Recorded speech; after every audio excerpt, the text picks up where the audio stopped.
Hey guys, I was able to go to my local comic shop over Labor Day weekend because they were having a sale. So they had all their everything in the store. I think was up to $100 was 30% off, and everything over $100 was 10% off. So I actually had a store credit, so thought I would go and just see what I could dig up.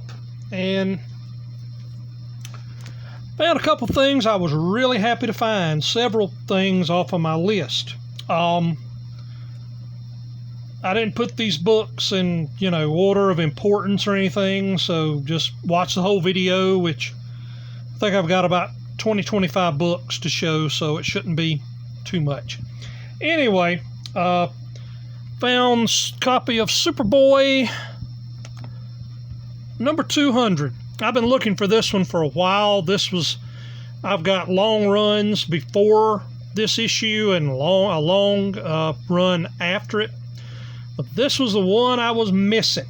One of the ones I was missing. So I was extremely happy to find this one. I think I paid, it was less than $1 for it. So very happy for that. Also found Superboy number 253. I think I'm missing 2 or 3 issues between 200 and 300. It's not very many, so I was very happy to find that one. Also picked up Captain Marvel number 51. This was one just kind of caught my eye. I like these old Captain Marvel comics. They're usually very well written and very well drawn, so picked it up. Got Marvel Superheroes featuring Incredible Hulk number 61. Got this one because this reprints an old Hulk story from the late 60s. As you can see, it's 10 rings hath the Mandarin. I'm too blooming cheap to pay for the original issue of this when it came out, so this gives me an opportunity to read the story, which I've heard is very good. Picked up Mr. X number 1 from can't tell. Let's see. Looks like Vortex Comics. This was a character that came out in the mid 80s. There's a movie called Dark City that stole a lot of the ideas from this character. I think the character was created by a fellow named Dean Motter. Anyway, it's just a really strange character and strange stories. But if you like the movie Dark City, I would recommend picking these books up because this is a lot like that. You'll definitely see the similarities if you've watched the movie and you read a couple of these issues. But I was happy to find this because I really like this character. Got the Champions number 12. This is a series that I've always liked. It reminds me a lot of the Defenders, which both of those I think came out about the same time. Takes a lot of heroes that some consider to be second tier. I don't necessarily consider them to be second tier, but some people do, and makes a team out of them, and they got some pretty good stories. So picked that one up. Was happy to get it. Got Planet of the Apes number 1 of 3, The Human War. I love anything Planet of the Apes as long as it is relatively true to the original movie with Charlton Heston. And this one, these stories from Dark Horse usually are. So I was happy to get that one. Look forward to reading it. Got Marvel 2-in-1 number 10 with the Thing and the Black Widow. I like these old team-up comics, Marvel Team Up, Marvel 2-in-1, which you'll see some more of those as we go through. I like the Black Widow also. Not familiar with who this villain would be, but really doesn't matter. It's the Thing and the Black Widow. Got Marvel 2-in-1 number 11 with Thing and the Golem. The Golem is a character that is based out of Jewish folklore. I knew that they had put the Thing and the Golem in a book. I knew that, but heck, I'd forgotten. So when I saw this, I said, well, I got to pick this up and just see how they handle it. Yep, Marvel 2-in-1 number 17 with the Thing and Spider-Man. Anytime they team up Thing and Spider-Man, I'm gonna grab that issue, regardless. Even if the villain ends up being lame, it should be a pretty decent story. Got Marvel Team Up number 31 with Spider-Man and Iron Fist. Again, I just like these old team up books.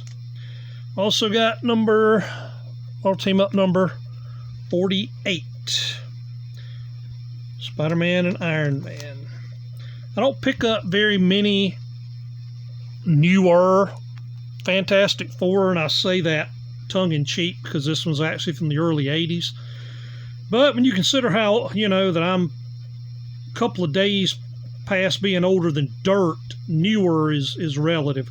But anyway, picked this one up because I thought it had a cool cover, and it's obvious it's got Dr. Doom in it in some way, shape, or form, so couldn't pass that up. This story I've been wanting to read for a long time, just haven't been able to find a really cheap copy. DC Comics presents number 10 with Superman and Sergeant Rock. Just always wanted to read this. I remember seeing it, the cover on the preview pages in the old DC Comics back in the late 70s. It's just an issue I never managed to pick up. Not sure if I've already got this one. I very well may have. This is DC Comics presents number 42 with Superman and the Unknown Soldier.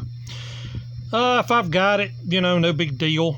I paid less than $1, a piece for all of these books. So even if I already got it, no big deal.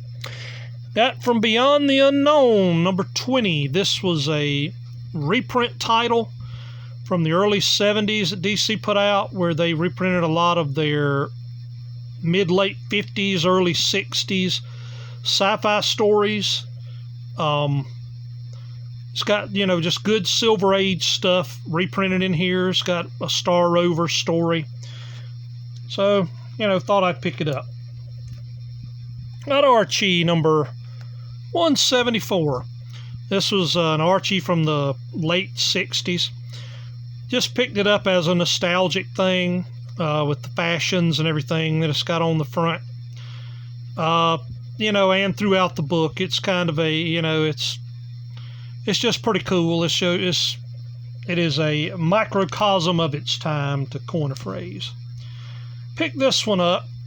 This is The Little Scouts. This is a Dale comic. This is number 2. Well, it's numbered number 2, but actually it's not. It's actually number 1. Because when I looked this up after I got home, they didn't actually print a number 1. I think they may have had another comic that they only printed one issue of, and they just flipped the numbering over to this one. This was a popular newspaper strip in the early 50s that Dale did some comics for. Anyway, I think they did maybe 4 or 5 issues. This is number 2. Got Turok, Son of Stone, number 67 from Gold Key. I just like these. I like the some of the old Gold Key comics from the late 60s, early 70s, especially these that are Stone Age type deals. Just good stuff. Don't pay attention to that $2.99 sticker that was on the comic when I got it, and I didn't switch the bag. This is Turok number 69. Again, just like some of these old Gold Key comics. Now this next one, this is the last one.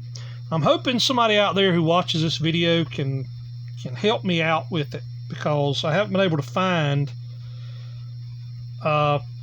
any information as of yet. This is a treasure chest comic.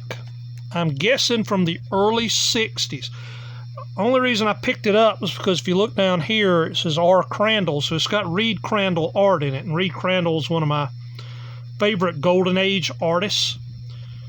Drew Black Hawk for, I believe it was Quality Comics, drew Uncle Sam for Quality Comics. Just a really good artist, and this is some of the stuff that he did later on. Needless to say, because this doesn't have a cover, there's no way to figure out what the issue is, what issue number this is. I know these were made by under the auspices of the Catholic Church, and they were distributed to parochial schools and Catholic schools in the 50s and 60s, maybe into the 70s, I'm not sure. I know Joe Sennett did a tremendous amount of work for Treasure Chest, and several other artists that you will recognize whose names slip my mind at the moment also did a good bit of work for Treasure Chest. So if any of y'all know of a database or something where I can, try to figure out what issue number this is so I can, put a date on it. I'm guessing it's early 60s, possibly late 50s, but something tells me this is early 60s, sometime between maybe 1960 and 1962, something like that. Anyway, if there's anybody out there who's watching this that is into Treasure Chest comics and knows how to find that information, or just happens to recognize this comic and knows what issue number, date, and all that stuff it is, I'd greatly appreciate it. Just let me know in the comments below. Anyway, that is the haul. I picked up some different trade paperbacks and graphic novels lately, but I'm not going to include those in this video. I may make a video on those, I may not, just depends. Anyway, thanks for watching. Hopefully you saw something that sparked an interest, or made you want to go out and go to your local comic shop and rummage through their cheap boxes, see what you can find. Anyway, like, comment, subscribe, and we'll see you on the next go-round. Thanks.